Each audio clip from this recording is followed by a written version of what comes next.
When you walk a 2,650-mile trail, you collect more than just miles. You gather stories, stories that weave together at trail crossings, campsites, and mountain passes. Welcome to Pretty Good at Talking, the companion podcast to Pretty Good at Walking. I'm Vince Strawbridge, and while the book I wrote tells my family's journey from Canada to Mexico, this podcast steps inside those moments we shared with others along the way. We'll sit down with remarkable characters from our trail story to hear their stories and their side of our shared adventures. Today, we'll be sitting down with Jon Schwarze, trail name Airborne, who had the distinction of becoming the sixth ever yo-yo hiker. What is a yo-yo hiker, you ask? That means Jon started walking from the Mexican border all the way to Canada, and when that wasn't enough, he turned around and walked all the way back to Mexico again. Jon played an important role in our 2018 through hike of the Pacific Crest Trail. Welcome again to Pretty Good at Talking, where we share what really happened out there on the trail. We're here with Jon Airborne Schwarze, who hiked an interesting hike the year we were on trail, and played no small role in our experience of the Pacific Crest Trail as a family. So it's really fun to have him here with us today. And take it away, Jon. Tell us a little bit about yourself first before we move into the trail story. I'm a youth soccer coach in Southern California. I had been backpacking for years. Started off by just doing short things, go 8 miles in, then camp for 3 days and come back out with heavy stuff. I got a dog. My dog started extending my adventures because he wouldn't get tired and he would get restless. And then eventually I started doing longer and longer trips in the Sierra, just not on major trails, just kind of picking my own stuff off maps. And and then ended up doing a PCT, and ever since then, kind of just been doing yours was same stuff. Yours was an interesting PCT journey, not like most. Was it that way in its inception? Like, is that what you came up with right away, or? Yeah, I yo-yoed the PCT, so I did it in both directions in the same year. But I just logistically needed to do that for work. I had to take the full year off work. So I was just thinking, well, logistically, it's been my first long through hike. It would logistically be a lot easier and financially easier if I just turned around and came back instead of kind of just sitting around for 6 months. So I decided to go for that, not really at the very beginning realizing how rare of a feat it was, I guess, at the time. I'd heard about it just from Scott Williamson, not from him, but just about him.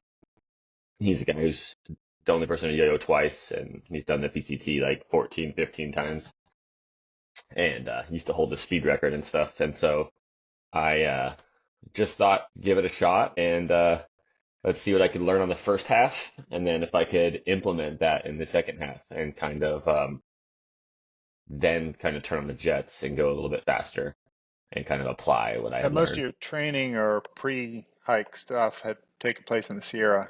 Is that right? Yeah, pretty much all of it. A few things in Los Padres here locally in Southern California, but for the most part, it was just like summer trips in the Sierra. And then part of my training was I started like a field lining business for like youth clubs the like 6 months before my trip, and basically that paid for the trip. And I was like walking like 10 to 15, 18 miles a day, pushing a big 100-pound heavy wheeled painting machine around as part of my training. So it was kind of like paid training I couldn't get out of because it's work. So I couldn't flake Well, it from sounds it for like the you were day. training the same way we were training flat. Yes, for the most part. Yeah, like I would get out on some hikes and stuff, but I was more just kind of grinding. I was really busy working, 6, 7 days a week during the soccer season. Yeah. So you just said a year off and I'm going. How did everyone respond when you pitched this idea to them, friends and family and the like?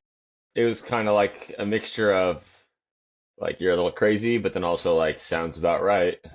So it didn't seem, a lot of people I played with had said like, you know, this is something that's like right up your alley. I was a very like hard-nosed player. Like I never gave up. I always kept going to, I'm making the overlapping runs in the 85th minute, just running people into the ground, trying to just get every advantage I could and push every, I guess, natural advantage I have, which is kind of that ability to just push myself to the Yeah, brink. yeah, yeah. I'd say I So, was an endurance guy too. In soccer, I was not nearly the best on the field for the first 70 minutes, but the last 20, I had a little window of potential that I know yeah, didn't have at the beginning. yeah. When you see that guy getting tired, that's the time to push, and that's kind of like how I am on trail, where it's like if someone I use these like arbitrary goals where if I see somebody like up the switchbacks ahead of me Mhm. and it looks like they're struggling a little bit, something in my head is like now is like the time to, if I can push, I could probably beat them. And like when other people start to struggle and get tired, it's kind of like kicks me into gear and it like lets me know like, you know, I don't know. I was always saying this thing in my head of, let's say realistically, only 10% of the people actually complete the trail without, skipping major sections.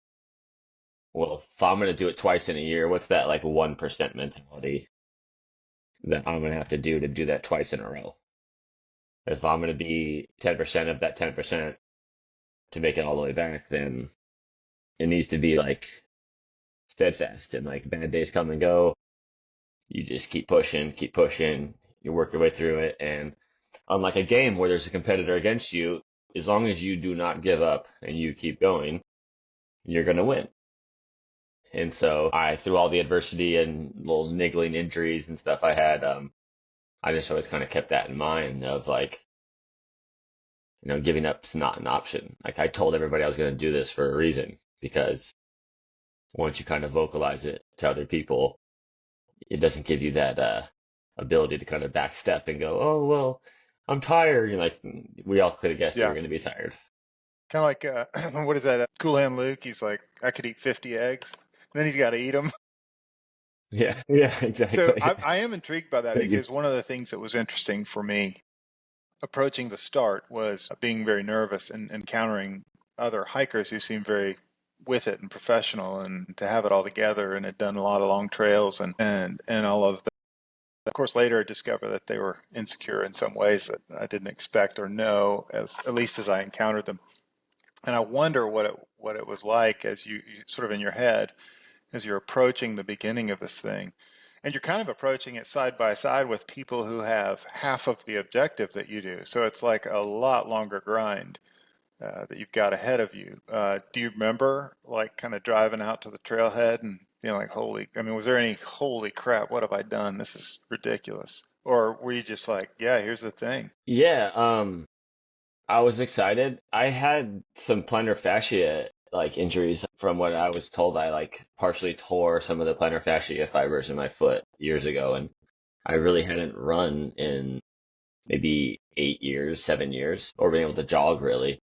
Um, so I was wearing boots, and so the only thing I thought was like I'm just gonna have to deal with some foot pain of like blisters and stuff. And yeah, once you get down there, I wasn't necessarily nervous. I was excited. I was supposed to start about 5 days or 6 days later than I originally started, but I was off work then and I was just sitting around and I was like, let's just get this ball A rolling. little bonus. And yeah, and I wasn't really so the year before I was a gigantic snow year for this year, 2017. And I went through in late June during like the big melt and did most of the John Muir. And I want to do all the high passes and see if it was feasible for me to do that, if I could keep up with the through hikers. I had heavy gear, I had boots.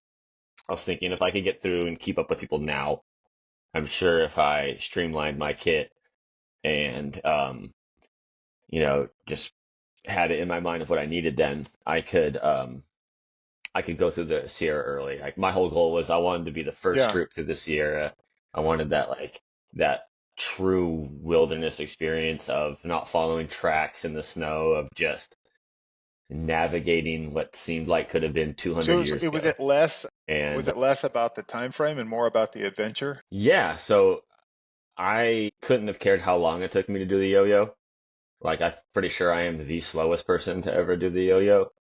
but I am also the first person to ever mountaineer the Sierra on a yo-yo. Most people wait until there's minimal snow on the way north, and my whole goal was to have a normal through hike for the first bit, where I had a trail family, where I was taking zeros and hanging out, and doing all the things that maybe somebody going at a with a less ambitious overall goal was able to experience on a through hike. Because most people going for something this long had already had that, and this is not their first through hike. So I was more interested in gathering those friends, gathering those connections, and then, as they took shorter days and zeros in Northern California and Oregon, I started watching my average miles per day click up closer to 30, and I knew once it hit 30, I was going to have to venture out on my own. I didn't know how much more feasible it would be for me to average 30 over, you know, 3,000 miles. Did anyone go with you, or were you pretty well on your own by that? There was one guy that kind of hung with me for like a few days, maybe like 2 days into Portland, and then as soon as we got to Trout Lake in Washington, he kind of let me know that he was going to stay and wait for people that were So about you were a really day out or two front. You were one behind. of the first And then. yeah, I mean, there were a few people ahead of me. Yeah, I mean, I had taken some days off and people were just like grinding at that point, and that was right when I started to be like, it's time for me to kind of put the pedal to the metal. And, at that point I had Hokas, so I had trail runners. I didn't have 10 blisters on each foot at all times, which made it so much easier. As soon as I switched to that in Bend, Oregon, I really became feasible in my brain. I thought I was going to struggle my way to the end, but I was going to do it, but it wasn't going to be as fun. And then once I got the shoes, my foot wasn't hurting anymore. It was so much stronger. My feet grew 2 sizes while I was on trail. Eventually, I was able to just put the pedal to the metal, and that was when I was basically alone after that. Yeah, it was a long time alone. I was seeing a lot of Yeah, I bet. sobos at that point, so there was still a lot of, but it was more like I take a break and then someone's like, "Hey, you're the guy doing Uh, this," and then I'm like, at that, it was, I don't know. At that point, I didn't. I was like 145 pounds. I had one battery supply in Washington, and I'm 6'2" and a half. So if you can yeah, imagine, that's like yeah. unhealthy. So I would just get up and just like sometimes just like walk 5 more minutes to where there was nobody and then take my break because I like just couldn't hold a conversation as well. I was when your fat gets that low, it's like hard to There think was sometimes. there's a I don't know how much if you've had any time in the book, but there's a section where I'm describing northbound hikers, especially males, and I said there are like three types. And the one type I describe as like almost empty, like vacant, doesn't engage. The other type is just like, I just want to get this thing done, get out of my way. And then the third is sort of like eyes all around going, oh, it's everything's so beautiful. You got to take it all in. Don't miss a second. Yeah. It sounds like, well, one, I guess, do you think that's an accurate sort of description of sort of type? And then three, and then secondly, it sounds like you may have been in that first category at that point. Yeah, I would like the thing that was keeping me going is I would say the majority of my day I would be like just Yeah, exhausted during that period. But the thing that would keep me going is the ability to then look around at certain parts of the day and yeah, be yeah, that third category where there was moments throughout the day after a long climb where I could just lift my head and be like, this is amazing that I was able to just climb out of Mica Lake and do that yeah, gigantic climb in Glacier Peak. I'm dying. I'm exhausted. Um, every little win gives you a little bit of confidence. I was, I couldn't have been further away from number uh-huh, two of somebody wanting it to be cool, yeah, over. I would have that's done it cool, forever. yeah. I could have just kept Even lapping with it all the if I weight would, loss, did you get that if it dialed would in have pretty been quickly, feasible. or? Yeah, at that point, my goal was I needed to get to Canada by August 1st. If I got there by August 1st, then my mileage I would need to maintain to get to the Sierra would be low 30s, but it needed to, um, I just needed to get there so I could hit that arbitrary goal. If I hit that arbitrary goal, it could have one day earlier Yeah, or for later. sure. I don't think it would have affected the trip that much, but in my head, it was can I make this push? Washington was really hard to do twice in a row, especially in that kind of condition. But once I got to Canada, I went to Raven Songs in Mazama and basically just ate for 24 hours. Just sat there and just ate like, over a dozen eggs and a couple pounds of cheese and peanut butter and pancakes and just then I regained some strength. And from then, I think we averaged like 30, 36 or 37 or something like that, through Washington You on the said way south. you joined up with somebody at that point? I just had met somebody, and then I don't know. I always just say we because it feels like it was somebody else sometimes too. You had a split personality. That's what was in those moments. I was like visualizing myself as coach Okay, and player, interesting. and like me, the hiker was me, the player was the hiker who was exhausted, frustrated, getting a little bit like cranky sometimes because I was just so tired. And then at the end of the day, I would try to look and be like, all right, what's going on? Okay, maybe I need to eat more in the morning.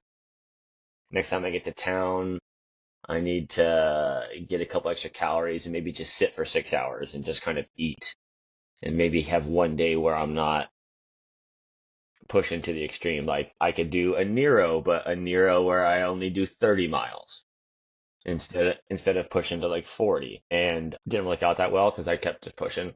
But eventually I had enough time. Like I got to trail days. I took a day off at trail days. That was fantastic. Um, Yeah, did you feel like you were I drawing one of my life? I goals mean, was was to. there any way in which you were kind of drawing life from the community around you? Were people getting excited about your yo-yo attempt? Was there something rewarding in in being there and not necessarily some sort of like 2018 trail celebrity, but just kind of like we're all doing this together and people are excited about what I'm doing? I mean, was there any of that going on or? Yeah, and just like people believing in me was something I didn't really expect people, or I didn't even know was going to be Hmm. a thing that people would necessarily even know much about who I am as like a noticeable person in the Hmm. middle of the woods, Yeah. just walking and struggling. But yeah, I mean, and like I'm very resilient. Like the harder it gets, the more I think like this is when other Hmm. people quit.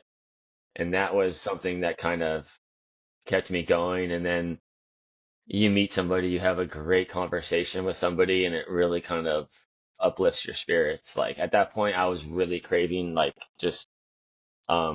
connection with people. Were you Like ever tempted? Were you ever I had tempted to never slow down and stay with a slower group? No. It's kind at that point I had already done that as much as I possibly could. yeah. I had used up all those days on the way north to the point where now it was over one whole through hike of me having to push. And Um, I had never really camped alone. I think the whole PCT up until that point where I left Where was that? people. Okay. Trout Lake Okay. So you had a in little gap in Washington, there but from that was only Trout just one Lake guy one day. to no. Yeah, yeah. And it was just more like and then on the way south you start to like my friends and I sat on this rock and took a break and remember that joke and we all cracked Yeah. up for 10 minutes and then there was a couple weeks where it's like I wasn't necessarily Uh-huh. laughing. Like I wasn't having that same experience and it kind of was a little bit not sad, but it just made me reminisce a lot about the times and spending time with people and having those guttural laughs on trail where it's like you haven't laughed like Yeah. that in years and like a true I can't control myself Did you laughing. ever get tired of And because it sounds like you're meeting new people all the time. Did you ever get tired of that sort of initial trail introduction where you're saying the you have to have the same first 5 minutes every time or something? definitely, hold on a second. Sorry. My dog pushed the door open. Yeah, you have the same conversations. It's kind of like going to I used to talk about it. It's like going to In-N-Out Burger. Like I can tell you exactly what I'm gonna say word for word. I'm gonna tell you what they're gonna say word for word, and then we're gonna move on. And it started to kind of be similar to that, explaining the same thing. Yes, I'm skinny. I know. I should eat more. Oh, really? And then like fighting the urge to snap back with like some people maybe should eat less or like Because like at that point, people are just telling me this stuff. I'm like, yeah, I know. It's called pushing yourself too hard. Like it's called having a goal and then not giving up Yeah. because it's hard. And like so that was kind of the only thing that kind of frustrated me was people telling me I should eat that clearly overeat. And that was the thing that was starting to bug me, just because it's like, yeah, I'm out here pushing myself, and this is a potential side effect. Are these mostly Sobos? No, it would be Nobos on the way after I Okay. was going south. Like they came in pretty heavy, and then once they left, I was alone. I didn't see people for multiple periods for 4 days at a Yeah. time. So you're an August 4th touch. We left the border July 2nd, I want to say. No, we left for the border from Hearts Pass July 2nd. Took us a couple days to get there. So I guess we're at July 4th start, headed south. I've got this like memory of a person. You weren't wearing a black raincoat, were you? Or wind rain like shell? Yeah, yeah, I have one. I wonder. See, there's this. I got That this was that was vision the- of us, that was the and only I think it jacket I was somewhere had. around the Swaddle maybe section. I've got this vision of Monica Dude, was that when stopping we and got talking to rain? somebody who had just kind of this like faraway look, but I don't remember the like the what the conversation contained. But that's like I was trying to think when we were going to talk. I was like, I wonder if we passed him and didn't know it. And the likelihood is we would have passed on trail because you spend most of Yeah, the same amount of time walking, and so the chances are we did cross, yeah. but it would have been at an odd time. We would have been unique in that we were a family, I was but doing, but you would have also, I would think, be pretty unique because you'd have been out front. and I was doing a lot of night hiking at Okay. that point. I was so tired. I was so tired and slow that I was like napping in the dirt a couple times a Well, day, you certainly could have passed us and at then night because we went to bed early. We and were then sleeping walking. early. Yeah, yeah. I was walking till like Oh, 10, 11 wow. p.m. Yeah, but it some was pretty nights, light then. Like it just was by light till maybe 9:30, yeah. something like that. So, so only like an hour and a half Yeah. of headlamping it, but at some point I was just behind my mileage and my pace was a little bit slower. But also, I am not unique looking on Yeah, trail in by that terms of time, right? Like tall, every skinny white guy with a black every jacket. every second male you pass, you're like, that guy needs to eat. Yeah, So, exactly. and he's got a beard. So And the, and the thing for me is my metabolism already is so high that like I don't think people understand. Like I was eating when I like my jaw was getting tired. I yeah, was having to eat yeah. so much. Like I was forcing food down. People go like, "Oh, it's lucky." And like you've never had to like sit there and not be hungry and be full and then like I need 1,000 more calories before I could Did even go you to bed. did you have a calorie count? Like, did you have a beat on that? What you were actually taking in?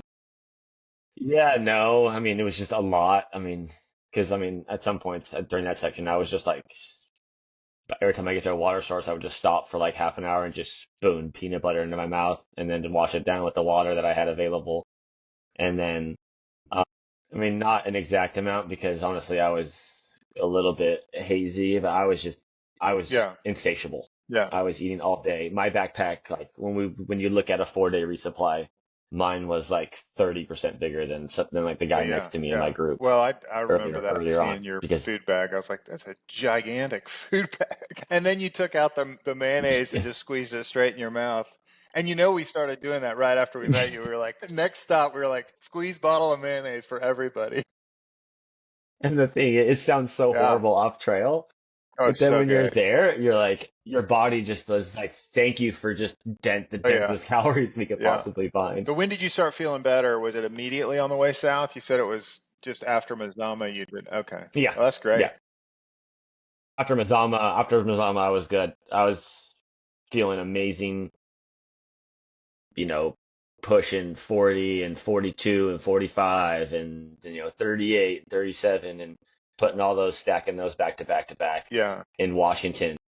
Really, I also thought like if I could push that like 36 or 37 or whatever I needed to get to trail days at Cascade Locks, if I could get there, see some of my friends, get a boost, take a day off, and complete Washington twice. We all know Oregon's a little bit easier, especially after you climb up to Mount Hood.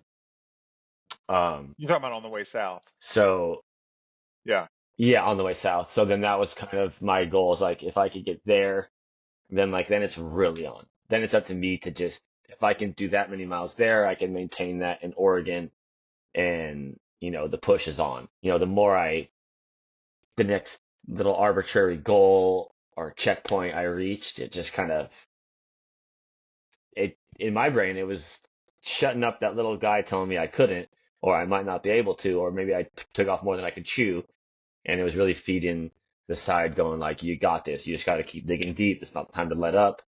Like this is what you were here for. You were here to see what you could do physically, what my body was fully capable of. And stopping short of that is just going to give you things to think about the rest of your life. I didn't want to be that guy anymore. Like I could have been a greater soccer player, but I lost focus and had some injuries. And I wanted to prove to myself that I was the athlete that I thought I was growing up as well, and that I was still that, or the athlete that I was telling my kids to be that I coach. To persevere when things get hard, that's the time Yeah. you double down, that's the time you focus. And I wanted to see if I was full of it or if that Yeah. was something that was still inside of me. I ran cross country in college, and I can remember finishing a race, and I'd lay in the trailer for half an hour coughing, not able to breathe, and I'd get out, I'd stand up. First thing I'd think was, man, I could have gone faster.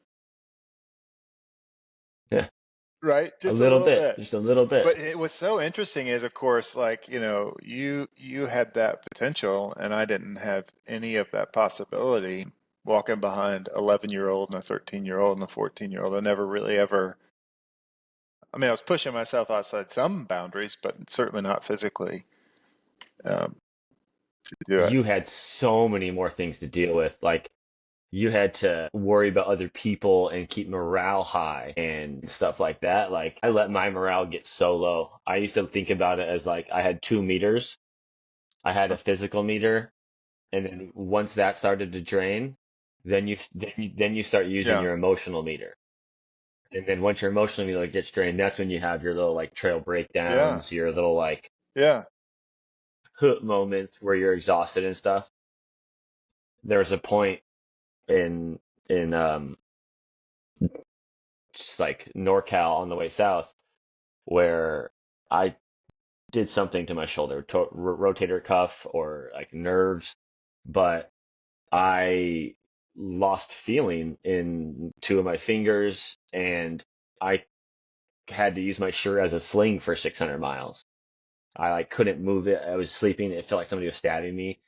My physical meter was starting to go down at that point because I was just tired and it hurt, and I don't have a hip belt, so I'm Yeah. Yeah. just Yeah. putting it all Yeah. on the other shoulder. And you're carrying big food, so Then you're my not emotional, light. yeah, and I'm still trying to do 37, 38 miles a day. And, every day at some point towards like maybe the 5 o'clock time, my emotional meter would run dry of just dealing with the pain all day. And I would just kind of break down and I would just kind of like sit there and like just like whimper for a minute because it was so much. Like I was just like being strong. And then at some point I was just like heck, dude, I can't do this. And so I would just sit down and just let myself just get it out and then be like, all right, we got 15 more to do. And then get up and crank that out. And then just slept on my other shoulder for a while. And my only goal was I'm going to need my poles for the Sierra. So I need to rest this up so I could use my second arm Was it in the harder for Sierra. you when you're laying down in the middle of the day recovering? Was it harder for you to convince yourself to rest or to force yourself to get up and go again? I needed to. It was to the point where if I kept going, it was just like diminishing returns. I was going too slow. I felt like a half an hour nap in the ground would was giving me more energy to then walk faster Yeah, for those next like four yeah, or 5 hours. That it was more than making up for the fact that I was just getting slower yeah. and That's cool. slower It and almost sounds slower. like you're doing like no wonder you have sort of this like idea of two of you, the player and the coach, because it's almost like you're making a study of yourself and trying to learn like and ignore the even Like you're trying to mentally be aware of the mental state and to coach that as well. Like it's a really interesting, a very different experience than I had. But it's almost like no wonder you talk about it like it's almost two different people because it really is. Like you got, I mean, you've got to analyze it very carefully and fairly because your whole experience depends on it. It's really interesting. Yeah, then probably the biggest thing that I had a blind spot on was um when I was getting that tired, I was looking at all of the other things. I was looking at it not from a personal Hmm. care point of view. And then at a certain point, I was kind of like I need to be washing my feet every day. I need to be doing something. I just kind of stopped caring. The push was everything. And like I'm getting the miles in, doesn't matter. And then I was like, hey, I need to do those small things. I need to stop and wash out my liner socks in throughout the day so they Yeah. could dry. And you just get into that zombie state where it's just get there, get there, get there, and you start to forget your like personal upkeep Did you stuff. actually set Or alarms and stuff or make note like in your phone or anything like that, or were you just kind of keeping track in your head? Yeah. yeah, some days if I pushed long, I would. Some days if I went to bed by 9 o'clock, I'm up by 5 or 4:30. Like as soon as it starts to get light or something, I was like waking up going like I'm late and just getting packed up quick. And then probably one of my favorite things is waking up in the dark, packing up my headlamp, getting moving because usually campsites aren't the best views, and then like getting to that next climb or getting to that next section or next area as the sun is coming up and seeing all the wildlife that's out at that time, right before light and right as like Yeah. dawn is starting to come, were some of the most awesome wildlife experiences where even when there were other hikers around, nobody was even up yet. Everyone's sleeping in. And it was kind of that, I don't know. One of my biggest things was for most of that trip, I saw like every single sunrise and every Oh, that's sunset awesome. every day. Yeah. So I would stop at a view during sunset and have dinner and then hike for another hour or so at night and make sure I was at like a good spot to When did watch you the sun start go doing that? down Early? or to kind of, yeah, pretty early. I would say maybe like off and on before the Sierra. The Sierra, obviously, we were Yeah. going to bed before dark, and so yeah, I would say like after the Oh, snow went away, so yeah. like past Truckee, we started doing that every We day did that. We did that in Southern California consistently. just to get more rest and to not be eating in the cold after dark. And at the very end, we'd stop and eat about Yeah. half an hour before dark and kind of get fit up. One thing I think might be interesting is when we first started, all these people were hiking 25, shooting for 25 miles a day, and we were trying to find ways to compare ourselves and make us feel better about our lower miles. And so we would say, there's no way you can enjoy it at that kind of mileage. You can't enjoy it and take it in. And it took until we were walking 25, 30 miles ourselves when I was like, oh no, you can see a lot going at about a walking pace. Like it's pretty cool experience. And the amount of like endorphins you get Hmm. all Yeah. day, like from Yeah. from from pushing like that, and then you wake up and Yeah. you're not sore, and you're Yeah. like, this is getting I love the late dangerous. Like, afternoon when you kind of get that little hit, like, that kind of second wind and you're just like everything's kind of that golden glow and you're kind of pushing into the evening. That's maybe my favorite part of the day. that's my like Yeah. time of the day where like from that like Yeah. 3 o'clock, 4 o'clock time on is when I find my second wind and all of a sudden I'm, trotting down trail, jogging a tiny bit or just trying to get those extra miles in when it feels like your legs are Uh-huh. on autopilot. Yeah. They're tired, but they're Yeah. still but they're still moving on Yeah. there by Yeah. Almost themselves. by themselves. That's cool.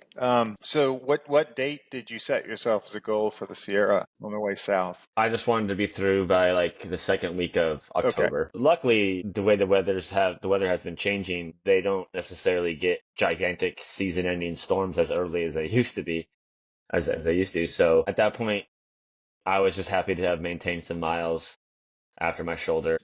It was just to get through as fast as I possibly could. The goal was before the snow flies heavy. I knew I'd probably get dustings, but it was before it got to the point where, you're at your knee. Once you're at your knee, it slows to a crawl. And as you experience as well, fall snow is much more of a serious situation than hiking through as much snow as you possibly Huh. can in the spring. Yeah, that's true because you're not as warm. The days are short. The days are short. It's colder. It's wetter snow. And just the nights are a lot colder. There's a little Yeah, bite to the air that there isn't in yeah. the springtime. All right, so one more question before we get to the Sierra. I Mhm. wondered, because you mentioned that Washington was hard, turning and walking back through Washington. When was it that, because one of the things that's so cool is like if I do an out and back, I don't mind doing an out and back now because when I turn around, it feels like a whole different trail. But I'm wondering when the experience got interesting again because of season change. And I mean, did it already start to get different enough that your second time through Oregon was different and interesting? The the second half of Washington Yeah. South was different. At that point, a lot of seasonal water sources that I had Oh, gone to geez. and thought would still be there were gone, Yeah. and just all the people Uh-huh. had come through. So then, like, I wasn't on the way north. Is like the only time in Washington and certain places like Glacier Peak where there was almost nobody yet. Where I didn't filter for a little bit. I was just being tired. And then as soon as I started crossing the Nobos and Sobos and stuff, then I was like, ugh, These like, tourists. yeah. Well, and just like, no, it's like, you turn a Yeah. corner and you see someone like peeing too Oh, close yeah. to the source and you're like, ugh, all right. Um, so yeah, it definitely started to change a little bit on the way south, but Oregon was completely different. I mean, on the way north, Oregon was hell on earth. I mean, just the Mosquitoes, biggest right? mosquitoes nonstop, just swarms. Like Uh-huh. every break, you'd stop and set up your tent and just throw your tent over you and just sit there miserably, putting my headphones in with music all night so I couldn't hear the buzzing. And then the way south, it was Yeah. like a paradise. Yeah. No That's bugs, great. no people. It was just like me and all the places I looked at as Uh-huh. I ran by Oh, yeah. on the way I north. guess ours was probably southern Washington when we got hit hardest by the mosquitoes, but we're going south, so we're going through them. But I can remember Georgie just dancing in place and screaming about mosquitoes. And I was like, you just have to go. Like, you have to move or they're going to be.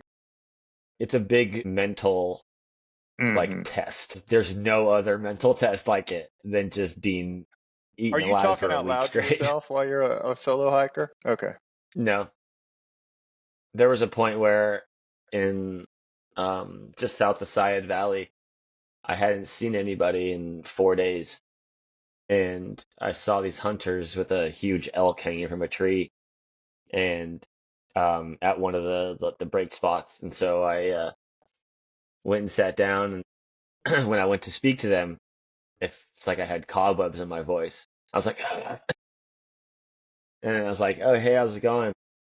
And they were like, hey, what's going on? I was like, honestly, nothing. I just haven't talked to anybody in a few days. Would you guys mind just having a conversation with me? And they were like, all right. And I was just like, yeah, I'm just going to be here for like 10 minutes, but like I literally haven't talked to anybody in a while. Yeah. So what's going on? And then, and then I got up and kind of jogged off a little bit and they were just like, what the heck is going on? So yeah, I mean, I don't talk to myself necessarily. I do in my own head, I guess, but Yeah. not out. Yeah, I always wonder about the solo experience. So much different than doing it the way we did it. But so when did you make it to the Sierra? And let me interject. I'm going to About tell you this. Yeah, October, I guess. this is October fantastic. We 1st. got, I don't know if you know my story about my math, but I'd been talking to people and they're like, don't go sobo. You can't keep up. Your family won't be able to do it. You got to walk 20 miles a day, even if you start at the earliest possible date. And I was like, that can't be, that's ridiculous. I did all my math and got it all sorted. Made it to Portland and we were resupplying, planning to stay there 3 days. And I got a text from a friend, and the friend said, "You got to pick up the pace." And I was like, "No, man, I was planning on 16 miles a day through Washington average, and we made 18. Like, we're killing it. I don't know what you're talking about." And he said, "No, you have to pick up the pace." And I was like, "No, I'm fine. All we have to do is make it to the Sierra by mid-October or early October." And he's like, "Not to the Sierra, you idiot, You got to through get the Sierra." through this year. Only a difference of 300 to 400 miles, so it just changed everything. So all of a sudden, I'm like, when do I break the news to my family that we've got to go an average of 26 miles per day if we want to take a break every eighth day? Like it was so bad. So you can, I would say at Mount Hood, I would say that after you've that's what done we all the did. climbing That's to get out exactly where of I told them Cascade we were Lodge. leaving Timberline I waited till after the buffet when everybody's full and fat and happy, and we were looking, Yeah. and you look down out across the range there, and all the hills look a lot friendlier and everything like that. And I was like, that's when I chose. I was like, Monica, I believe we could I believe we could keep going at about 25 a day, maybe 26. What do you think? She was pretty, it wasn't an easy bit of news to take, but we ended up, I mean, we fell off pace a couple of days, but we ended up there, I guess, just a little bit ahead of you. Was Red's Meadows still open, the restaurant, when you got there? No, I mean I didn't even try. I mean I didn't go to any of those places on the way north. Everything was closed. I've never been to. I've done the John Muir like I don't know 5 6 times. I've Oh, never been to really? Yeah, yeah, yeah. PBR. Yeah, I've never So you just carried through. Where did you carry done the Red from? Meadow, Where'd you resupply? Oh, okay. Mammoth. So I just go into Mammoth is like it's super cheap. Okay. I know people there, so I just got picked up by a Okay. family friend and then stayed at their Okay. house for a day or two, for two So you days. must have entered the Sierra right behind us then. Yeah, like I pushed pretty good through the northern part from Sonora Pass um to Mammoth, but that last day getting into Mammoth over Donahue Pass, I pushed really hard into the night and got up to that campsite kind of right where you cross the creek before Donahue Pass. There's a couple of trees and just had like 60-mile-an-hour Oh, winds all really? night. I mean, I was holding up my tent. I had woke up with sand everywhere, didn't sleep much, and then so I just got up and got into Mammoth as fast as I possibly could That's the next above day, just Tuolumne with the exhausted. kind of pooled up creek area. Yeah, when we were Yeah, there, it was sunny and perfect, and we yeah. Like fished all day. Like all afternoon, we stood there and fished. Lyle Canyon is one of the most beautiful places in Yeah, it was like really all of pretty. Yosemite. That from Uh-huh. Tuolumne to Donahue, that nice, beautiful, windy cabin where probably canyon Yeah. where you were Yeah, that fishing. was awfully nice. Yeah, that's cool. Yeah, it's very beautiful. So where were you in the rain? Or were you alone, or I remember we ran into you with Starter. Were you a Yeah, so we were alone, and I just had run into Starter. So I left Mammoth and then walked 3 miles the wrong direction, How'd and you do then that? or 4 miles. There's that one spot where the trail does like a full 180 and turns around in that area, and I just walked Jeez. right past the junction. You're just on autopilot, and you're thinking, yeah, I'm going south, and then realized it turned around. I could have got back to trail a different trail, but at that point, I didn't want to miss miles on the actual PCT just because of something. So I was like, it's whatever, 6 7 miles, just get it done and keep the whole thing of actually doing it and not making exceptions just because I made a mistake. And then yeah, ran to the start of that day. That hiked into the night as far as I could, just knowing that it was gonna rain. And then I woke up and starter was gone early in the morning. I started hiking. That was like over Uh-huh. Silver Pass, and that was when it started. It turned to like sleet and like frozen rain. And that black jacket that Monica potentially saw me with had been so thin. It was 10 years old. I didn't realize like all the waterproofing on the inside was completely gone. And so I got hypothermia going over While that you're walking. pass. And yeah, and I was so skinny at that point again. I had lost enough body mass where um I wasn't able to push and warm myself up just through just pushing hard and exercising. Yeah, my hands basically started freezing and then it moved up to my core. I felt it. I was shaking, shivering, walking down trail. And then again, this is probably the most important time when me, the player, and me, the coach, came out. Was I was like, I can keep pushing. I'm gonna get down, and then like I was hypothermic. I was shivering uncontrollably and stumbling around, and then I thought in my head like, hey, why don't you just sit down and take a break for like 10 minutes and just rest a little bit, and then you'll be able to keep going. Well, that's kind of when you sit down and don't get up. If you're hypothermic, you sit down, you close your eyes, you nod off, and then that's that. Alarm bells just went off in my head. As soon as my brain thought that, I was just like, nope, you're making stupid decisions. You need to just stop, set up, get inside, get into a better space, and you're not pushing your way through this one. And yeah, it took me so long to set up my tent because I couldn't use my fingers. My fingers were purple. My fingers were blue. They were like pale and bluish, and like I couldn't even articulate them at all. I was going like this, trying to like set up my tent and put the clips around the poles.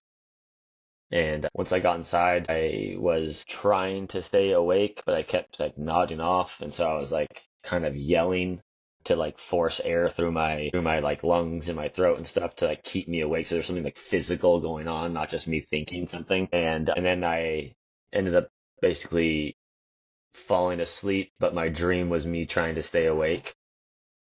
And then I woke up, rolled over on the side of my tent, shaking like I was having a seizure or something. That scared Yeah. the crap out of me. I mean, I was like, oh my God, I think I would have died if I wouldn't have something in my head wouldn't have screamed to wake up. So that woke me up though. I was sheer panic. Started trying to tear open bars. I couldn't use my fingers still, so I was like pushing the bars between my wrists and ripping them open, and ate like enough bars where eventually I started getting a little warmer. My quilt, even though it was wet, I was starting to retain a little bit of heat. I was warming up a tiny bit. The shivering started to subside. Um, my abs and my back were hurting so bad from just violent shaking for multiple hours. And at that point, it was like a relief to just not be shaking for a good reason, Yeah. as Yeah. Yeah. opposed Yeah. to kind of giving up. Because at some points, I felt my body kind of giving up when I wasn't warm yet. Like the shaking would kind of subside, even though I was still that cold. And that was kind of scary to me because I could feel my body kind of giving up at a certain point. Like, yeah. And then I took a nap. Once I realized I was safe, I took a nap.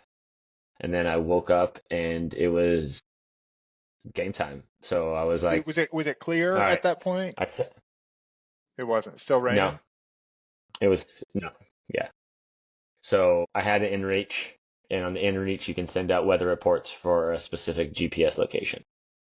So I would send out for where I was, my midway point, and where I was going to end up the day, or any sort of high point or something where weather could be different. And I looked at them and realized I had some windows. So I waited, and then I got up like maybe hour and a half, 2 hours before dark. I started hiking. I pushed a couple hours in the dark to a sheltered campsite I knew When you say during that break. sheltered, you mean just under trees? Yeah, just with some trees, and it wasn't going to be exposed to the wind. It was kind of an area that I could be in a storm, and I wasn't going to be getting the brunt of it. Um, and then I got there, and I was just so exhausted. I mean, I've never felt like a deep sense of exhaustion like I did that day with the shivering and shaking. And then got there and again reassessed, sent out And all you of were not a the stranger to winter inReach. hiking and camping. No, it was just a matter of not having gloves, really, or gloves that fit me anymore because they had shrunk so much. And then Just being wet. the rain jacket that wasn't a rain Was your jacket gear wet anymore. too? Like was your bag wet and your No, so my bag from Superior Wilderness Designs Okay. is completely waterproof.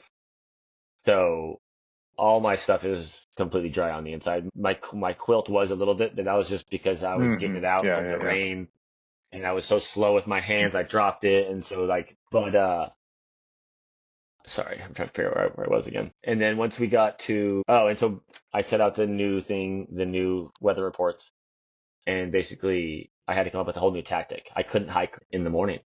It was too cold. My hands would freeze, and then I would have to stop and reset up something. So I looked at the weather windows, and I got up really early the next day, rushed as hard as I could, got over Mhm. Selden Pass, Silver Pass, whichever the one is right before, is the second one you see on the way south before I want to say silver, VBR but or something like I'm not that. confident. Yeah, I always get those two flipped up. And so, yeah, and then the weather was coming and I could see it. And so I was pushing it, pushing. I was like, if I get to here, there's a campsite, I can reassess. I got there, the weather was still behind me, and I was kind of outrunning it a little bit. I mean, not really, but I thought I was. Is that And that low so, one? Is that and then low I one right got, along the creek? yes, yeah, where you're kind of low walking along. Yeah. And then I got to just before the climb, those like three bridges or two bridges right before you climb up to Evolution Creek. I got there and I was like, it's not on me yet. I can see it coming down the canyon. I was like, I think I can get to another place I'd been the like It previous opens 2 years up in a row. pretty much after that, though, doesn't it? I wanted to get Oh, okay. Evolution Creek crossed. It was so Like shallow. I didn't want to, yeah, and I didn't want to do it. I Yeah, didn't want to do it in the morning. It was starting to yeah, get a yeah. little bit higher with the rain and stuff. And so I got to before that climb and realized like I could probably get there and push hard all the way to that spot. And so I did and crossed the creek and everything. And then it started snowing on me like right as I was setting up everything. And I just crawled in. I managed to escape all the snow that day. We were going to get dumped on all night. I just had to get my miles in during that window Do you remember how far because you were at that from the point, hut, Mere Hut? I mean, only, what is that? Yeah, Probably six yeah, that's miles, fun. 7 miles. Just that, just going up maybe even less than that. It's just going up the staircase or whatever that big climb and then hiking along the lakes. And then I was That's there. where we were. So we were in the hut while you were down in the Yeah. snow. Yeah, I was just past the ranger station in Evolution, maybe like 2.5 miles past that.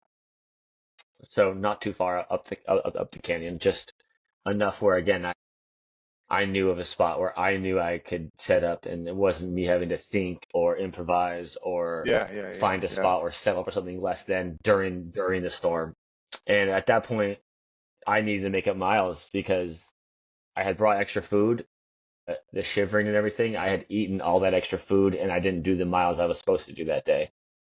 So it was coming down to this time where it was like I'm either gonna have a rough last day or I'm gonna just need to push and just get through it, and it is what it is. And that's And yeah. So then that's. Did you wake up thinking you might go out Bishop Pass over the top there? You did not. no, Okay.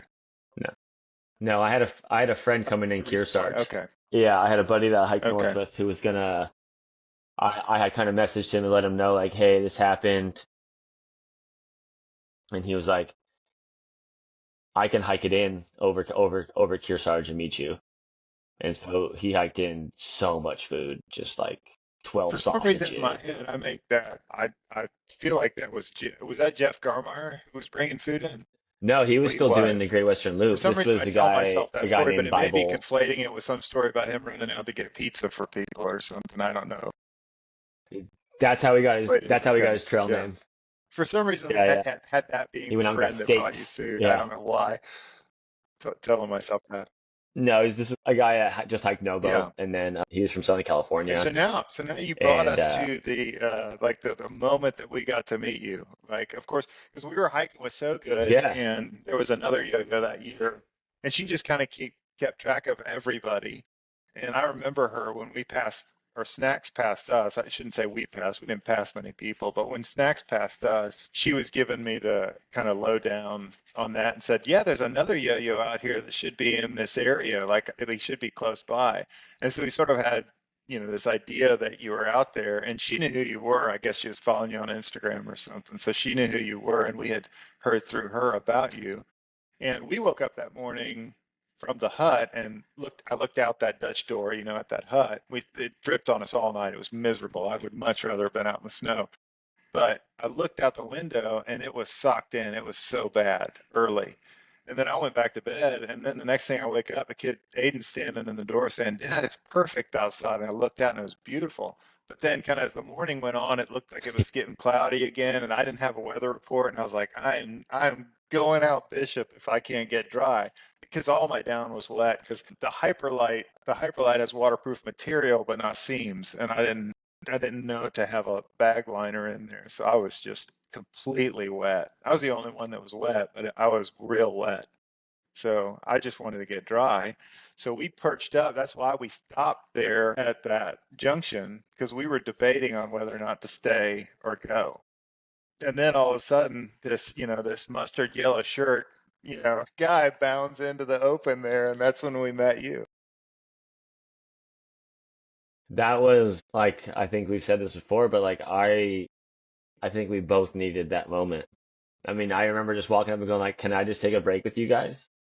Like I've had probably one of the most scariest things that's ever happened to me in the backcountry happened to me like the last couple of days. Like I just want to talk to somebody. Like it seemed like it was a experience I hadn't even necessarily been able to process yet.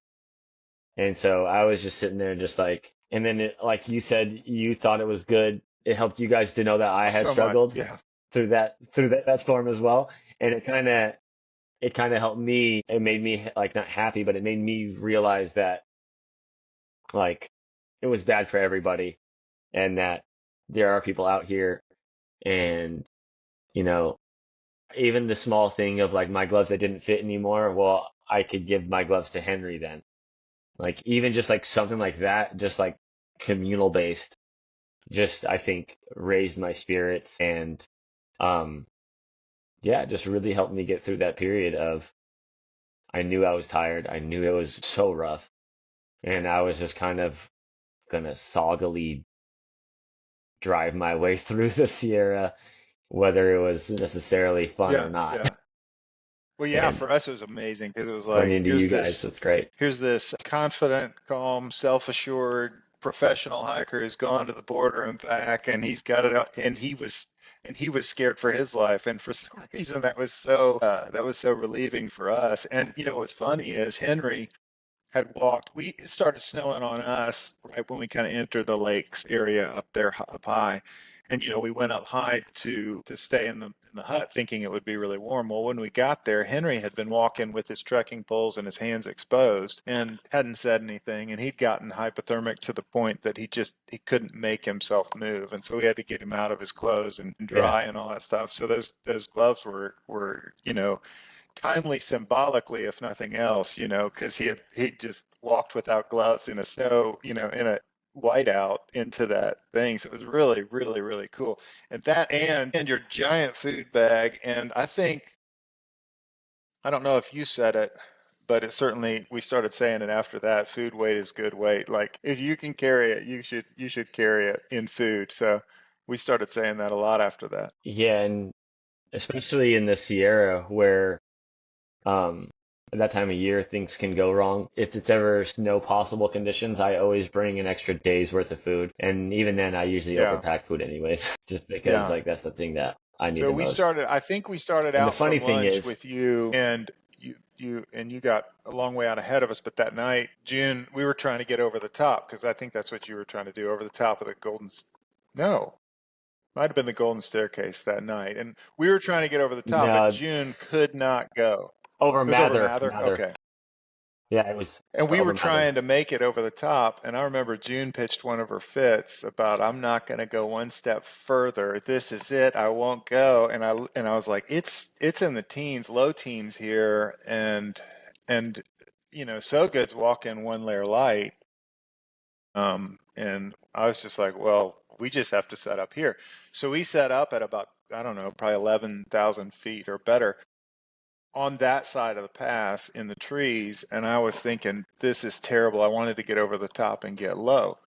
Well, the next morning we came over the top and ran into you guys, and you were all still in your tents because it was so miserable on that other side of the pass, on that southern side of the pass. It was so warm at the top.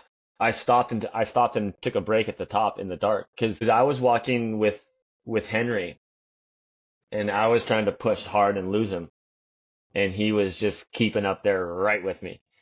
And then Aiden somehow comes running up behind us, carrying everything, caught up to us. I was like, Henry, you have to wait for the family now. It's getting late. It's getting dark, and you're getting too far away. And he was like, and then once I got up pretty high on the pass, I could turn around and I could see your string of headlamps walking down in the distance through the trees still. And that was kind of cool to just sit there and just watch you guys weave for a minute or two. And then once I got to the top, it was 15, 20 degrees warmer than it was down below. Like the inversion was so like Yeah. obvious and so like you could just, I mean, I was just sitting up there having dinner, Yeah. not even cold. And then I dropped down to where I wanted to camp and I was like, worst mistake of my life. I should have just stayed up here because it was so freezing down there that, yeah, we were still in our tents. And then that was when Starter walked by again. It was like, Airborne? And I was like, Starter? And I was like, he's like, yeah, I got hypothermia. And I was like, apparently we got hypothermia like a mile from each other. He was in a So, bivvy or something, so he didn't have a whole lot of protection. yeah, he was a little bit more, less risk The averse than story me. that I got from another hiker who was reporting in on Starter's experience was that he was hiking, and I think it would have been Silver Pass, I guess, but he was hiking up Silver Pass and starting to get hypothermic, and he said it was the first time he'd cried out to God in a long time, and he said, God, if you'll get me out of this, I promise I'll be good, and I'll change, I'll be good. Came over the top and saw a cave like kind of leaning over, and got under there and was able to start a fire with some dry wood. And then the person telling the story, and I may give it away based on the accent, she said, oh, and I said, well, did he change? And she said, oh, he has not changed. Yeah, I could not have been any more of the It was truth. so funny. Such a great story. But yeah, so you kept pushing.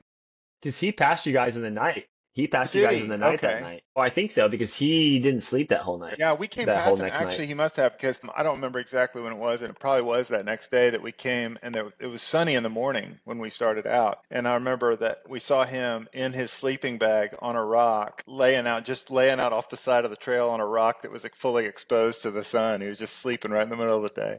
Yeah, that was after we had left each other too. That whole next day Okay. we kind of yo-yoed each other for a little bit. So good and starter and I took a break and you guys kind of pushed on to like the next spot.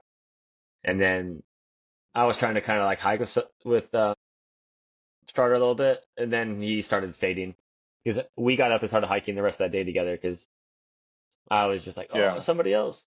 And then and then he was like, I didn't sleep last night. And then eventually he started fading hard. And I was like, I'm sorry, buddy. I can't just like wait Yeah. five Yeah. hours. Yeah. Yeah. No, that's cool. The kids loved it. They were both like, Aiden and Henry took off to walk with you, and Georgie was like, Dad, can I go? And I was like, if you can keep up, you can go. Yeah, and then I think we caught up to Youth Starter, and You guys are, so your kids yeah, are they're good. amazing Yeah, hikers. I can just tell you that. I mean, especially for how young they were at the time and to be that, like, I mean, like, I go out now with people and I hike fast. Like, to have those kids when I was in prime condition, I was pushing as hard as I could, trying to lose them. And to have them just match me pace for pace. Henry's got his hands in his pockets, not even breathing hard. And I'm like on my poles and I'm like, "Arr." All Don and I kept thinking when we saw you guys the next time was like, oh, that's wow, fun. Yeah, yeah. So machines. you started. It was fun because once you hit Kenny Meadows South. Sorry, as soon as you hit there, it's kind of you finish when you finish, and you took full advantage, which was great for us because we kept getting to see you south of in the desert down there. So how was that? Yeah. How was that for you? I mean, was it just awesome just to get past the Sierra and think like, okay, I've done it. Like I put all the potential stops behind me. Now I'm gonna make it. Yeah. I mean, so my friend resupplied me at Kearsarge And then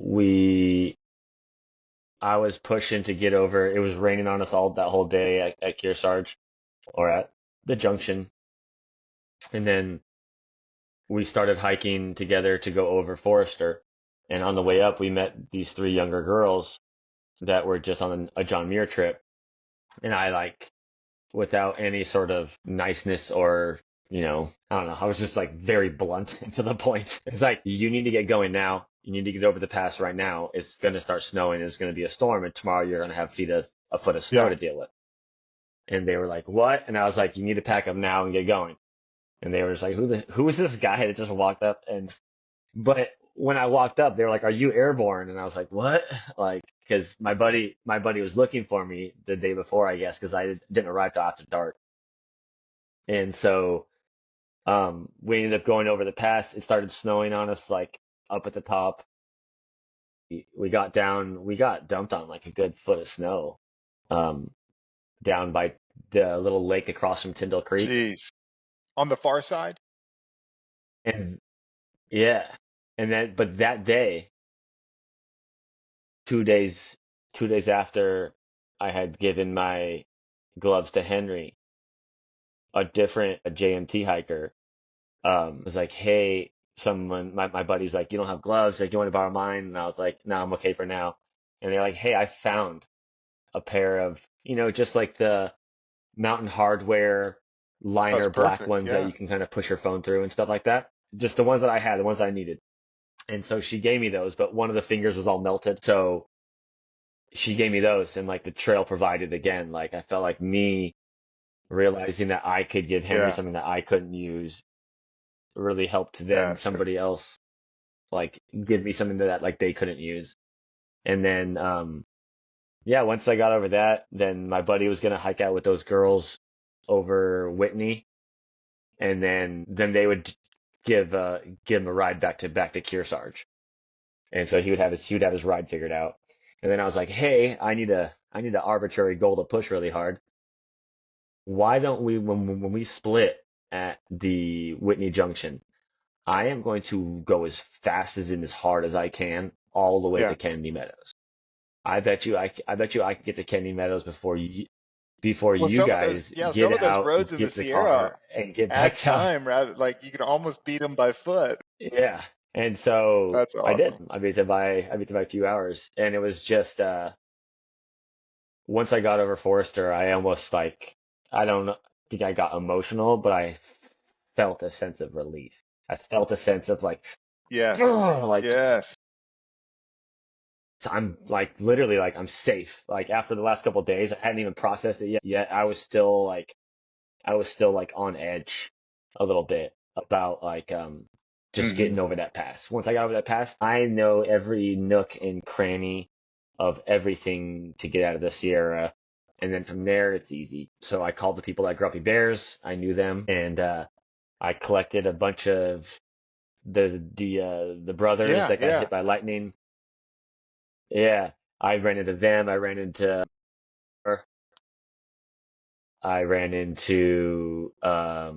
Sue, if you ever met Sue, Brandon, super awesome guy. And I collected them along the way. And I ran into them at night and I was night hiking. I was like, hey guys, I'm trying to make it to here. I got a ride picking me up that can pick all of us up at Kennedy Meadows Trailhead. They're gonna open Grumpy's bar for two Nice. days while I'm in town. They're like, I heard it was closed. Like it's gonna be closed. It's normally closed, but they're gonna open it up for me on the way south. And so everyone was like, hell yeah. And so Wait, it's we closed for ended the up getting season at in. that point? At that Really? point, it was during the week. It was just gonna be Friday, Saturday, Sunday. Man. Oh, maybe we got there on the weekend because it was open. I was like, oh man, I wonder if we got in on the. I had told them that you Really? guys were That's so coming and you cool. were like a family of five. Oh, that's so Yeah, cool. yeah. And so at that point, like we got there and it was just like, give me some beers, give me the burgers, let me just lay down. And then my friends came and those girls that he was hiking with that we had met and just had like a good 2 days of just reminiscing, talking, catching up with people. Troubadour just singing songs out Man. by the fire at night. Just kind of everyone had that sense of relief. Mainly just me. I guess everybody else was kind of a Yeah, day. Troubadour was just about happy And wherever he then was. Yeah, I actually met him. There's a place called Diaz Creek in between Cottonwood Pass or in between Trail Pass and Kennedy Meadows. And it's a pretty dry section that time of year. And I ran across him just sitting down saying that he went to try to get Diaz Creek water and that he couldn't find anything. And I left Chicken Spring Lake knowing that there probably might not be water because I'd been in that area so many times. And so I That's gave him so half a awesome. liter of water to Yeah. get to that next spring. And he's like, "Are you sure?" And I was like, "I had planned for this anyways, man. No worries. Like it's cold. Like you played a song for me at our break. Sang for his Like supper. that's yeah." And just like I hadn't seen him. He seemed like he's Yeah. such a nice guy. And if I have something that I don't need, especially with something like water where I can get the next stop, and if I don't need it till the next stop where I can just ration a little bit when it's already kind of cold, it didn't even cross my mind to not just give him a little bit of something. I mean, it's taking weight off my pack anyways too. If you want to look at it positively, Yeah. it's also helped me Well, out. a part of the reason I was excited about doing this as a general idea, just talking to people that we hiked around, is for those kinds of intersections. I mean, there's no doubt that as Troubadour reflects on his southbound hike, he tells a story about this time he came up to Diaz Creek and was without water and didn't know what he was going to do. Going to have to ration, and then the water, the water comes. Like you get to be a part of his telling of his story, and like it's really cool. Like I think it's something really neat about that experience. I feel like those interactions are what like really fill up Hmm. your cup Yeah. when you're out there. Like I learned I can do it alone. I'm very good at just sticking to it and being dead focused and just not deviating that much. But the things that stick out the most to me are the interactions with people, even if it's fleeting. Some people you meet for 5, 10 minutes and like that sticks in my brain more than a whole day on trail. And those things, there's so many more interact like when we met each other again Hmm. twice on trail and how all those interactions kind of come to be or like seeing your kids shake water bottles out on Boquete You did Canyon you did Road. that. You taught us how to do that. That was one of my favorites. Like it was so Yeah, fun. So was that before or after this other time we ran into you? that was the Second second time. time. So that was Okay. Well, that the first one that was was right great. Yeah, the before first one was we great had because it was just after we spent yeah. the night in the Frog closure, and we didn't know how we were going to get to town. It was almost dark. I think the Lightning Brothers, we saw them leave, or was Oh, that the and so second time? The third that was the time. So we had third a time we third had met time. What was because the second time? yeah, because I got off and went to a wedding for 5 days in Tehachapi. So then you guys had caught up That's from the right. And Sierra we and were passed down in me, Tehachapi for three and days with then a waterborne illness. yeah, Yeah. exactly. And I was in Okay. San Luis Obispo for a wedding, looking as homeless as ever.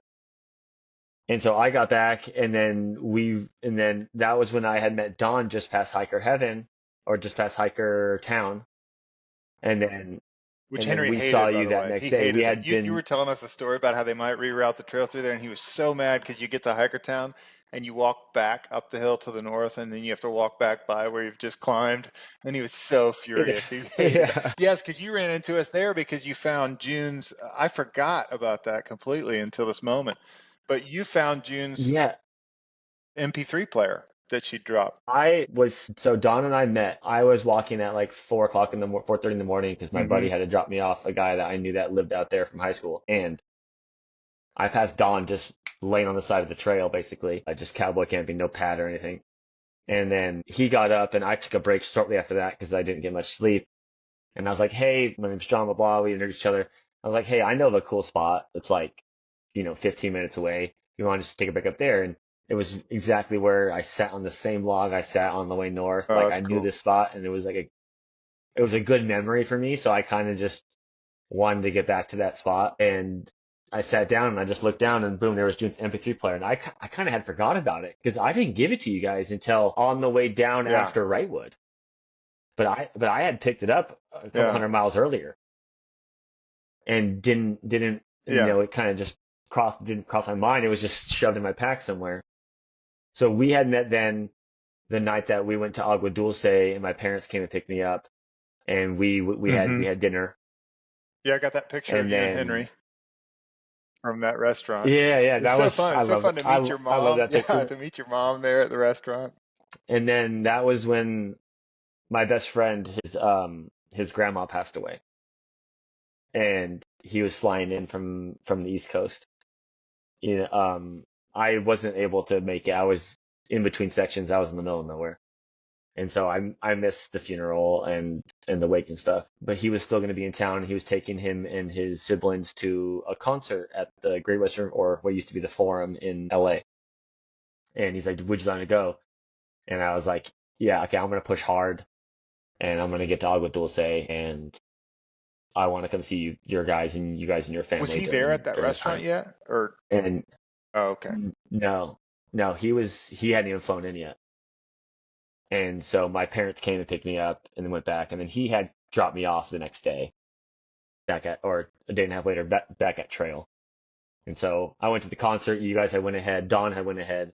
And then it was my turn to just like, I need to push hard to catch up to you guys. And that was when we were at the best trail angel in the world, where I am the only person to escape getting my feet rubbed and touched.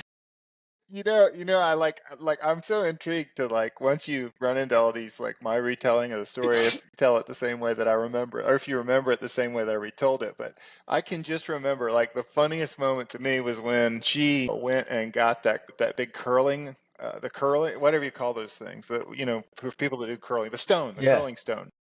And she pulled it out of yeah, that box and she starts yeah, walking it because across to show you that she can hold it. And you're like sitting there and you're like, don't hold that thing over my feet. yeah, I'm on a hike. Oh, it was so funny. And then we got out earlier that next day, and I like because in my telling of the story, every story like this is a quest story, certainly, right? And I was like, it'd be fun if there was a siren, because there's always a siren in a quest story, but usually they're attractive. Yeah. But I do remember he was like, "Man, guys, this is so fun. Are you guys sure you don't want to stay?" And we're like, no, we want to go." I mean, and just like it was just so cluttered and stuff too. Well, Don Like invited us. You guys had where your like, own room. It was going to be two of you and a nice hot, you'd have your nice hot shower. And then he invites us and we're like, pushes the coffee table out of the way and we sleep on the deep shag carpet. and that's where I was like, we need to invite them because after we had kind of met Uh-huh. him, we were like, this is going to be a kooky night. Like we need more Distraction. people to spread out the attention. Yes. And then we saw you guys randomly Oh, in the that's so grocery store. awesome. And then that was when we said, hey, like let's put this together. And we kind of got we got stuff to make burgers, I believe. And homemade mayonnaise. And yeah, oh dude, that was another thing. That was another thing where I taste our mayonnaise and I was like, what is this? Like, what world is this in where you're in some cluttered house and this guy's telling you to touch his, like to eat his mayonnaise and they want to like inspect your feet and my God. And he's like the head of the It was curling out there crazy. in the Yeah, it's just desert. it kind of came one after the and he had the cat named the Dude from The Big Lebowski. Yeah. So funny. And I don't remember exactly what his shirt read. I would love to remember. I just said it in the telling of the story. I just said that it said I used to have superpowers till my psychiatrist took them away. But it seemed appropriate. Yeah. It, if you told me that's what it was, I would say a I think it 100%. may well have been. I don't know. It's a pretty popular one. But Yeah. yeah. So we I escaped mean, Wrightwood. I sent you honestly, guys a message the next day to make sure that you weren't like behind the wood paneling stuff behind the wood paneling walls. I know. And then we were shooting for 27 that day when we were worried about a cache up top. Somebody said it had been contaminated, but it was fine. And then we were shooting for 27 to Cajon or 25 or whatever it was. I don't remember, but we didn't make it because Monica's feet were killing her. And I don't remember when you came by us. I know you came by right about the time her feet started hurting. And were you able to tell that we were in a bad way when you passed? Do you remember? I could, I could tell, I could tell she was a little bit Yeah. gingerly limping a little bit because your kids always want to Uh-huh. push. Like, I could tell because Henry was so far ahead and he had his hands in his pockets and his body language was like, I He's want so to mad. go. Well, and so like, so I had a few more miles to do. I got off earlier that day. So I had to go from like right by Baden Yeah, that's right. Powell all the way to You had to Islip start a couple Saddle miles back. Yeah. to meet. Yeah. And so then Don went into Don got a different ride and met me there, and we had water and stuff. We carried so much water, and just to get up there and find water up at the cache. Yeah, and then we were trying to push and get up to you guys, and then yeah, that was when Don and I always. This is a vivid memory for Don and I. We passed you guys. We're like, where's Henry? Like he's up there, and we could see him down those long switchbacks, and he was just strolling, had his hands in his pockets, just taking it easy. And Don and I are like, all right, let's catch him. And so like we start pushing. We're hiking as fast as we can. And we're both over 6 feet tall and fast hikers. And he wasn't getting closer. Like we're pushing, we're pushing, we're pushing. Henry's just same distance away. And so we start getting like a little bit of a little skip in our step and trying to get a little jog here and there. And we finally get up to him. And that was when I gave him June's MP3 player. And we were just like, after that, we were both like, this kid is a machine. He's 13 at the time. He's How six tall is he five now? now. Yeah. I mean, he's got to be a hiking like phenom at this point. I mean, he is because he just had the mentality too, like that kind of like I don't care, I don't want to be Yeah, here, but I really love exactly. it That's exactly kind right. of kind of mentality. Like I'm not going to tell anybody how much I'm enjoying this because it's easier to be like, Oh, that's right. because he was such a strong hiker. I mean, all your kids are strong hikers. I can only imagine how fast of a hiker Georgie is now that she's not 11 years old because she Yeah. just We turned went to, yeah, that's right. 18. She just turned 18. We went to the Great Divide Trail this summer, and she's 6 feet tall. She's 6'1", actually. So we went to the Yeah. Great Divide this summer and we're hiking out there. Most of the time she just spent making fun of me because I couldn't keep up with her. It was really fun. I mean, it was not fun. I was like, I'd call it like I would write notes in my phone to June, to send her later and be like, I'm so sorry for Yeah. everything I put you through. Like I know it. I know what it feels like now to be the slowest one, and it's terrible. And I just could not keep up with her. It's amazing. But yeah, she's a cruiser on the uphill. I can catch her on a downhill still, but she'll fly up the hill. It's so cool the experience that you gave your kids with this stuff. Still talk That's about you guys fun. all the time to people about just how like how well behaved and how good team players you guys all were. And obviously there's moments for everybody in a big group, especially a family and with kids. But just the amount of like Aiden was so mature, like it seemed like to me. Like she was so like a third parent kind of making sure everyone was good, or you were able to say, hey, can you go do this for me in like an adult manner for sure to go like tell Henry to hang back and make sure we stay together. And I just Yeah. thought it was absolutely fantastic. You guys were like Well, it's fun. the Yeah. little What's really fun for awesome. me, one of the things that's really fun, it's fun especially to talk to you about it, is, one of the things people do say is your children will have gained so much from this experience. And, I quote you as saying, and I quoted you when I wrote the article for the PCTA, Pacific Crest Trail Association, in their magazine, just because I think there's something so profound that happens while you're hiking, but it is so hard to put into words. And so when I was trying to think of what to call the book, I was thinking about that conversation that we had at that water cache where you taught my kids how to yogi water in the desert. Yeah. And I said, you said the same thing. You said your kids will have gained so much. And I just said, what do you'll have gained it twice. And you said, yeah, I used to try to explain it to people, tell them what I'm learning out here. And I finally just gave up because I can't put it into words. And even if I could they understand it? So now I just say I've learned I'm pretty good at Yeah. walking. So you're the Yeah. reason for the title of the book, Pretty Good at Walking.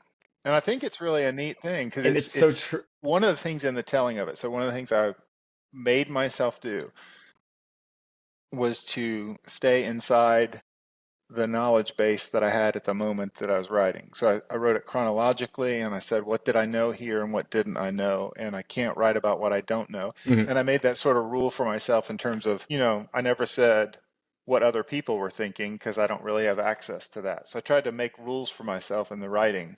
And then it was fun in the retelling of Mhm. all that to rediscover some things that were there that I hadn't seen before. And so I wonder for you, are there things that as you've reflected, in particular on that hike, just because that's the one I'm, focused on, are there things that you look backward and you just say, oh yeah, I get it. I get it now. Yeah, like when I've been such a team player my whole life with sports and everything that being alone kind of scared me at first, where I didn't like being alone. I like to be strong for somebody. I like helping somebody. Someone helps me, I help them. When you're feeling down, you pick me up. When you're feeling down, I pick you up, and that makes us exponentially stronger than just us as individuals. And it was really good for me to see how I react when there's no team to be strong for, when there's Hmm. nobody around to be strong for. When you take that kind of mask away of being around other people, what happens? Especially especially being in the pressure cooker of this, where I'm Hmm. physically drained and exhausted. I'm frustrated at some points. I'm in pain with my shoulder and stuff. And it was kind of, where does your mind go? Because you can always, everyone knows the right answer. It's like when a coach asks a kid, like, are you supposed to play hard? And the kids go, yeah. And like, cool. Well, that's not something you answer with a word. That's something you answer with action. And so it was very eye-opening to see my strengths and my weaknesses and how I react and how resilient I really am, and how much of certain things is just not quitting Hmm. when things Yeah. get hard. And I'd always think in my head, this is when other people give up. And then that would motivate me to like double down. And I feel like now I don't just like being around people, I like connection with people. Like before it was like I like to go hang out with people I don't necessarily have the best connection with them, but just people are around. It's kind of like a person version of keeping yourself busy with your cell phone instead of thinking in your own head. And it really made me go through a lot of things. Arguments I had with people years ago that maybe we hadn't talked much since, and it wasn't necessarily either person's fault, but there was some sort of stalemate of not each person not wanting to be the first person to reach out. And like those things came across to me a lot when I had hypothermia and I thought I Hmm. was passing. Was Like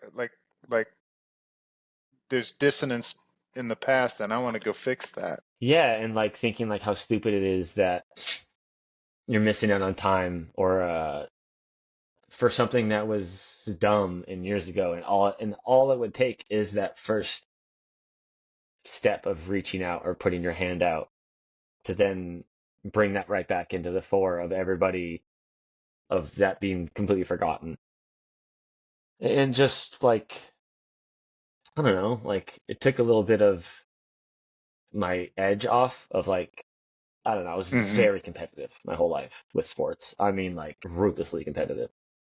And it kind of didn't take that away, but it put into perspective how how that can sometimes get in the way, or how sometimes that's not the right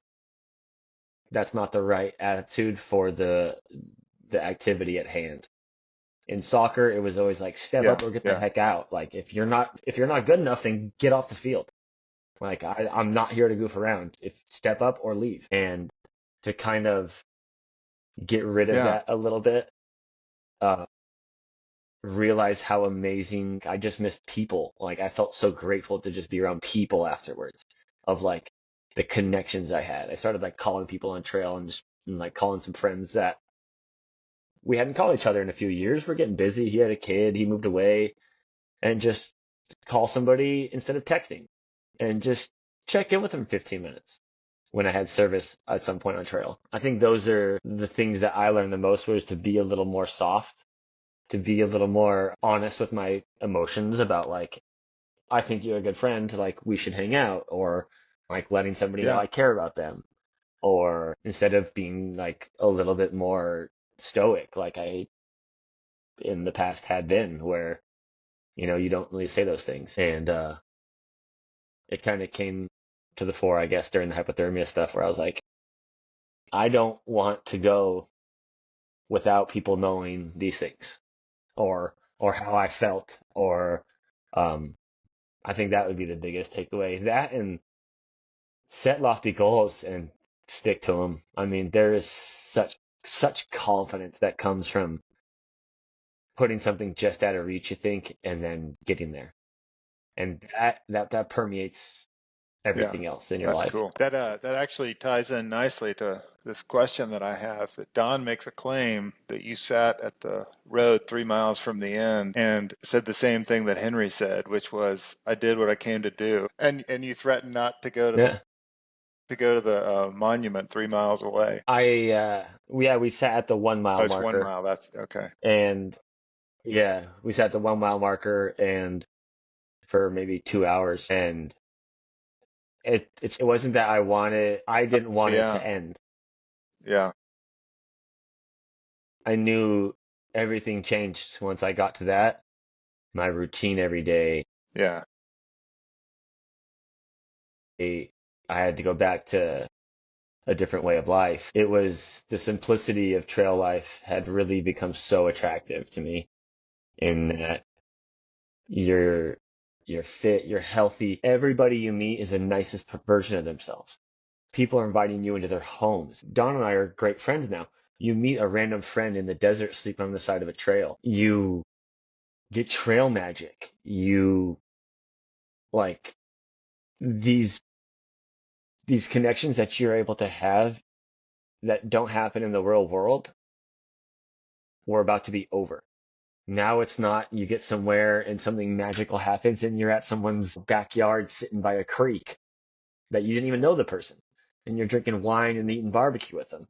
And like these things don't happen anymore in normal life. And that was like I got to the end proud of myself, but also like didn't want it to be over. yeah, Like I could have kept yeah. going No, forever. I loved that about it for my kids, the sort of disparate nature of the people that they got to be exposed to and friends with. I can remember when Starter was up near, gosh, it was Crater Lake, and he and two of his friends were there at Crater Lake. They'd skipped down to meet one of the friends' mother there. And we walked into the parking lot and they were like, straw bridges. And I just thought, this is so cool. These are like people, really neat people that we would not have known how neat they were had we not shared that common an objective. There was just something, and it's so arbitrary and so meaningless on the one hand.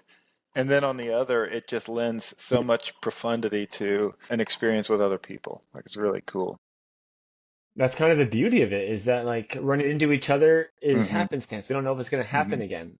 And then especially my biggest reality check was I would walk every night after I got home because like you're just used to moving. So I would just go walk through my neighborhood at night when everybody was asleep. My neighborhood's very sleepy and quiet. 9 o'clock, there's not a car on the road. And so I would just go walk with my dog at night. And one of the hardest things for me was like holding open the door for somebody and them Hmm. not saying anything, or crossing somebody else walking down the street and not Uh-huh. making eye contact and Uh-huh. saying Yeah. hello and Yeah. like having a genuine interest in Yeah. who that Yeah. person was. Whereas on the And trail, you almost have then a people start looking at, like an assumption of camaraderie that's just built into the yeah. expectation. And then in society, you're looked at as weird or potentially dangerous for even acknowledging someone that you don't know. And that was kind of a big, you know, Yeah. change Yeah. in shock to me in terms of how less authentic the real world is. Yeah, it's a crazy experience, especially for 8 months to go back Yeah. into try to go back into Yeah. normal life. I messaged you after the trail to ask about transition back into soccer because of your soccer coaching experience. I don't know if you know this, but and you said, yeah, tell them just strength and agility for a couple weeks. Don't kick a ball. Of course, Henry ran out in the yard and started kicking a ball and pulled a muscle right away. It's insane. I was on the field last night. Jeff Garmire and I went and did a 150-mile like through hike, I guess, in Hmm. Los Padres National Forest down here in Southern California. And my first day on the field was yesterday. And I hit a couple balls and I was like, oh, my groins. I need to go home and stretch. The muscles are totally different. I'm good for 25, 30 miles a day right now, but I cannot kick a Awesome. ball 5 times to a So 10-year-old. great. So, tell me then what, that's probably a good transition. Tell me what you're up to this summer. This summer, I'm not sure. I had some other plans, but one of my teams is potentially going to Virginia and then going to a different type of How old are the ECNL kids you're playoff coaching? situation. Okay, cool. And so I'm not sure. My original plan was again to try to meet you guys on the Uh-huh. Pyrenees section of the Hector Treks. Not sure if that's going to happen. I won't even know until a Oh, couple weeks okay. ahead of time That's when we're great. in Probably the right way to do it. that Play it by qualifying ear. tournament. Yeah, and so, but I guarantee you I'll be doing something at some point. It just probably might not be. But yeah, I mean, right now, like I said, if anybody wants to, they can reach out to me. But I put together a 150-mile little through hike here in Southern California through Los Padres that can be done during the winter Cool. months and this That's in the great early because spring winter months. So hiking's Jeff and tough I to come just did by it. most places. Yeah, and it's like we followed the two national wild and scenic rivers in Southern California. Bears, mountain lions. I mean, you don't see them, but you can see the Yeah. tracks, deer. Like, I had one of the nights we're at this lookout tower and I had views 100 miles over the ocean, over the Channel Islands, and I could turn around and see the snowy Oh, that's Sierra cool. mountaintops. And then you could see all the way down into LA and you could So see all the are way you north. taking people on trips? Or are you just going to give them the information and say good luck? I'll just give them the information if people want Because it. There's I think I saw on sections people can do. Jeff's Instagram there was something like about getting lost. Yeah, so again, we one section there the trail doesn't exist and you just have to walk through the creek for a little bit. And we didn't realize that, so we both went into these bushes and then kind of got stuck for a tiny bit.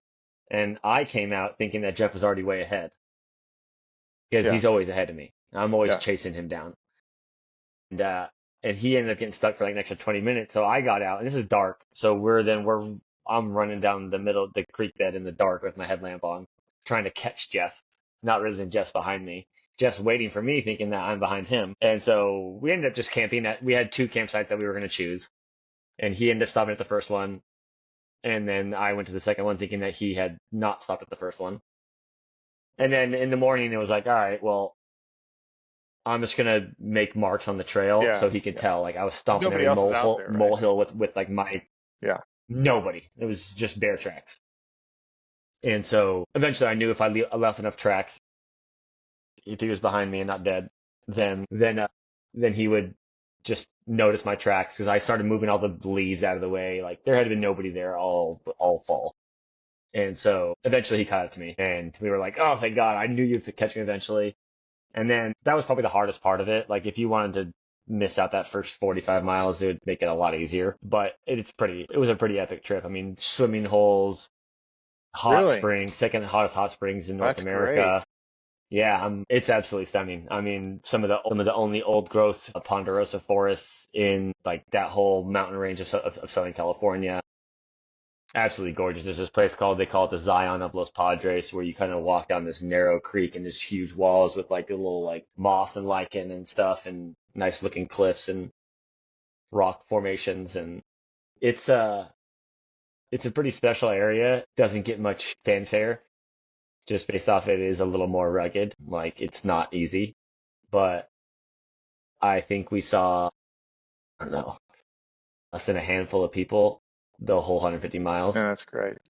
And, I was and it thinking this was, spring, Georgie and I ought to do some prep stuff because we're talking about going a little bit early to start the hex track. Do the lower country yeah. stuff. Start north, walk 500 kilometers, flip down, and then come north into the Alps there. And so, but even so, we probably would need more winter prep than we've ever done. you're gonna. And we haven't really done ice axes and crampons and all that stuff. So I was bugging you about that, and then I was like, man, you know what I should do? I should see what he's doing in the spring. Get a little that's coaching. You should.